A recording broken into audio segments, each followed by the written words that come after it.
नमस्कार दोस्तों, मेरा नाम है राहुल यादव और आप सभी का स्वागत है इन्वेस्ट राइट की एक नई वीडियो में।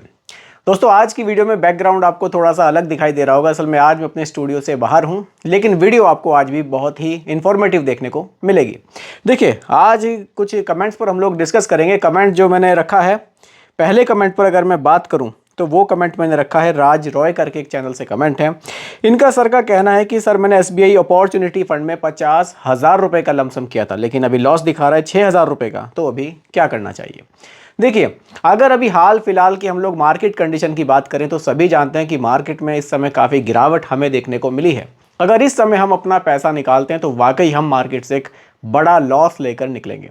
लेकिन मार्केट में अगर हम बने रहते हैं, मार्केट में फिर से बढ़त आती है तो हमें रिटर्न्स भी बहुत अच्छे मिलेंगे। लेकिन अगर डिटेल में मैं एसबीआई के एनर्जी फंड के बारे में आप लोगों के साथ डिस्कस करूं तो देखिए, ये फंड 26 फरवरी 2024 को लॉन्च किया गया था। ज़्यादा पुराना फंड ये नहीं है। देखिए, कोई भी फंड जब लॉन्च किया जाता है तो 10,000 रुपये की एनएवी पर लॉन्च किया जाता है। आज की डेट में जो इसकी एनएवी है वो हमें 10 रुपये 39 पैसे की देखने को मिल रही है। कोई खास बढ़त अभी हमें देखने को नहीं मिल रही है। देखिए, रिटर्न्स की बात तो मैं नहीं करूँगा, क्योंकि इतने शॉर्ट टर्म में हमें फंड से क्या रिटर्न मिल रहे हैं इस पर बात करने से कोई फ़ायदा नहीं है। क्योंकि जब हम म्यूचुअल फंड में पैसा निवेश करते हैं तो थोड़ा सा हम लंबे समय के लिए निवेश करते हैं। शॉर्ट टर्म के लिए यहाँ हम पैसा निवेश नहीं करते हैं। अगर मैं बात करूँ यहाँ होल्डिंग्स की, क्योंकि देखिए, हम लोग मेनली तो फंडामेंटल्स पर ही बात करेंगे कि फंड हमारे पैसे को आखिर निवेश कहाँ कर रहा है मार्केट में, हमें ये पता होना ज़रूरी है। रिटर्न्स का आइडिया तो हम वहीं से लगा लेंगे कि हाँ, लॉन्ग टर्म में ये फंड हमें कैसे रिटर्न्स दे सकता है। तो शॉर्ट टर्म में रिटर्न्स को नहीं देखेंगे। देखिए, थोड़ा बेसिक पर अगर मैं बात करूं, 11,718 करोड़ रुपए लोग अभी तक इस म्यूचुअल फंड में निवेश कर चुके हैं। तो निवेश काफ़ी बढ़िया लोगों ने यहाँ किया हुआ है और एक्सपेंस रेशियो हमें 0.59% का देखने को मिल जाता है। लमसम एसआईपी दोनों के ऑप्शंस हैं इसमें, दोनों आप निवेश कर सकते हैं। अब डाइवर्सिफिकेशन पर बात करते हैं कि हमारा पैसा किस तरह से डाइवर्सिफाई करके मार्केट में निवेश किया जा रहा है। देखिए, यहाँ लार्ज कैप में सबसे ज़्यादा एलोकेशन हमें देखने को मिलता है। लगभग 58% पैसा हमारा लार्ज कैप में है। लार्ज कैप का मतलब है टॉप 100 कंपनीज़ में। तो हमारा मैक्सिमम पैसा तो टॉप 100 कंपनीज़ में ही निवेश है। तो यहाँ रिस्क को अगर हम समझें तो थोड़ा सा रिस्क हमें यहाँ पर कम देखने को मिलेगा, क्योंकि एक बड़ा पोर्शन पैसे का हमारा बड़ी बड़ी कंपनियों में निवेश किया जा रहा है।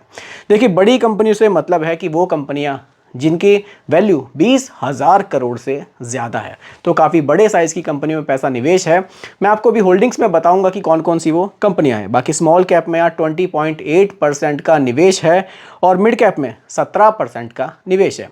डाइवर्सिफिकेशन बहुत बढ़िया है, डाइवर्सिफिकेशन में कोई दिक्कत यहाँ नहीं है। अगर मैं अब आपको होल्डिंग्स की बात करूँ, होल्डिंग्स आपको बताऊँ तो देखिए, रिलायंस इंडस्ट्रीज़ में पैसा आपका निवेश होगा, भारत पेट्रोलियम में, एनटीपीसी में, इंडियन ऑयल कॉरपोरेशन में, थर्मेक्स लिमिटेड में, कालपत्रु प्रोजेक्ट्स में, पेट्रोल एनर्जी लिमिटेड में, पावर ग्रिड में, गुजरात स्टेट पेट्रोनेट लिमिटेड में, सीईएससी लिमिटेड में, गेल इंडिया लिमिटेड में। तो देखिए, काफ़ी बड़ी बड़ी कंपनियों में पैसा यहाँ निवेश किया जाएगा। देखिए, एनर्जी सेक्टर का फंड है तो आपका जो पैसा निवेश होगा, अगर आप ध्यान से होल्डिंग्स को देखेंगे तो उन्हीं कंपनियों में ज़्यादा निवेश होगा जो एनर्जी सेक्टर से जुड़ी हुई है। या तो वो पावर सेक्टर से जुड़ी हुई कंपनियां होंगी या ऑयल या नेचुरल गैस से जुड़ी हुई कंपनियां होंगी। मतलब कुल मिलाकर एनर्जी सेक्टर से, चाहे वो ग्रीन एनर्जी सेक्टर से जुड़ी हुई हो, इन्हीं कंपनियों से, इन्हीं सेक्टर से जुड़ी हुई कंपनियां होंगी जिनमें आपका पैसा निवेश किया जाएगा। और देखिए, एनर्जी की ज़रूरत हमें हमेशा ही पड़ने वाली है। एनर्जी की ज़रूरत ऐसा नहीं है कि आज से 5 साल बाद हमें एनर्जी की ज़रूरत नहीं पड़ेगी। देखिए, एनर्जी की ज़रूरत हमें ज़रूर पड़ेगी। किसी भी काम को करने के लिए, कोई भी उद्योग चलाने के लिए हमें एनर्जी की ज़रूरत पड़ेगी। तो एनर्जी का जो सेक्टर है वो फ्यूचर में काफ़ी ग्रोइंग हमें देखने को मिल सकता है। इसलिए यहाँ से एग्जिट करने का तो मेरे हिसाब से फ़िलहाल कोई मतलब नहीं बनता है। यहाँ पर हमें बने रहना हमारे लिए ज़्यादा फ़ायदेमंद हो सकता है। क्योंकि देखिए, अगर आप एनर्जी के सेक्टर्स के पास्ट रिटर्न्स देखेंगे, अदर फंड्स को भी देखेंगे, तो ऐसा नहीं है। एनर्जी के जो सेक्टर्स हैं, जो इनके रिटर्न्स हैं, वो हमने काफ़ी बढ़िया पास्ट में देखे भी हैं। होल्डिंग्स भी हमारी अच्छी है, डाइवर्सिफिकेशन भी हमारा अच्छा है। तो बहुत जल्दी घबरा कर यहाँ से एग्जिट करना नहीं है, यहाँ फिलहाल हमें बने रहना चाहिए। अब दोस्तों, बात करते हैं एक दूसरे कमेंट पर। दूसरा जो कमेंट है ये शिवनाथ सिंह करके एक सर का कमेंट है। इनका कहना है कि 10,000 रुपये का एसआईपी करना है, लेकिन मार्केट में डाउनफॉल को देखते हुए फ़िलहाल डर है। मुझे एसआईपी इन्वेस्टमेंट चालू करना है, प्लीज़ बताएं। अगर चालू करें तो कौन से फंड्स में करें? 15 साल के लिए करना है, 31 साल की इनकी एज है। देखिए सर, अगर आप मार्केट को टाइम करके निवेश करने का प्लान करेंगे तो शायद आप कभी भी एसआईपी में निवेश नहीं कर पाएंगे, क्योंकि कोई भी मार्केट को टाइम नहीं कर सकता कि आज मार्केट में गिरावट है तो कल मार्केट बढ़ेगी। ऐसा नहीं है। अगर आप एसआईपी के थ्रू निवेश करना चाहते हैं तो आप कभी भी निवेश स्टार्ट कर सकते हैं। देखिए, यहाँ आपको यूनिट्स अलॉट होती है। अगर मार्केट में गिरावट है भी, आपके एनएवी के प्राइस कम होंगे, आपको यूनिट्स ज़्यादा मिल जाएंगी। तो इसलिए एसआईपी के थ्रू अगर आप निवेश कर रहे हैं तो मेरे हिसाब से लॉन्ग टर्म में आपको किसी तरह का कोई लॉस नहीं होगा और आपको बहुत ज़्यादा इससे घबराना नहीं चाहिए। आपकी एज अभी बहुत कम है, 31 साल की आपकी एज है। 15,000 रुपये के आसपास की एसआईपी आप करना चाहते हैं, अच्छा एक बढ़िया पोर्टफोलियो, बैलेंस पोर्टफोलियो बनाकर आप निवेश स्टार्ट कीजिए। आपको लॉन्ग टर्म में यहाँ से काफ़ी बेनिफिट हो सकता है। पोर्टफोलियो आपको कैसे बनाना है, देखिए, अगर आप लगभग 15 से 20 साल के लिए निवेश कर रहे हैं, आपको लगभग 40% के आसपास हिस्सा आपको स्मॉल कैप में रखना चाहिए। कुछ पैसा आपको फ्लेक्सी कैप में रखना चाहिए, कुछ पैसा आपको यहाँ मिड कैप में रखना चाहिए। बाकी एक आप थीमेटिक फंड भी ऐड कर सकते हैं, उसमें आप 10 से 15% तक का वेटेज रख सकते हैं। इस तरह से आप एक बैलेंस पोर्टफोलियो बनाकर चलेंगे तो लॉन्ग टर्म में ये आपको बढ़िया रिटर्न्स बनाकर दे सकता है। बाकी आप मार्केट को टाइम करने के चक्कर में अगर एसआईपी को लेट कर रहे हैं तो ये ठीक नहीं है। आप एसआईपी स्टार्ट कर दीजिए। अच्छी बात यही होती है एसआईपी में कि हमें यूनिट्स मिलते हैं। मार्केट जब बढ़ती है तो यूनिट्स कम मिलते हैं, मार्केट जब गिरती है तो यूनिट्स हमें ज़्यादा मिलते हैं।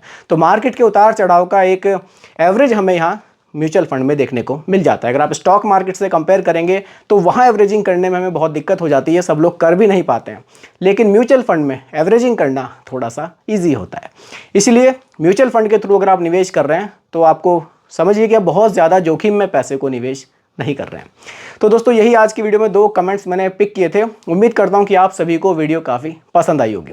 बाकी दोस्तों, ये हमारी तरफ से या चैनल की तरफ से कोई रिकमेंडेशन आप लोगों के लिए नहीं है। ये सिर्फ एजुकेशनल पर्पस वीडियो आप लोगों के लिए बनाई गई है, क्योंकि म्यूचुअल फंड का जो भी निवेश है बाजार जोखिमों के अधीन होता है। बाकी वीडियो पसंद आई हो लाइक शेयर ज़रूर कीजिएगा और मेरे चैनल पर अगर आप नए हैं इसको भी सब्सक्राइब आप ज़रूर कीजिएगा। धन्यवाद।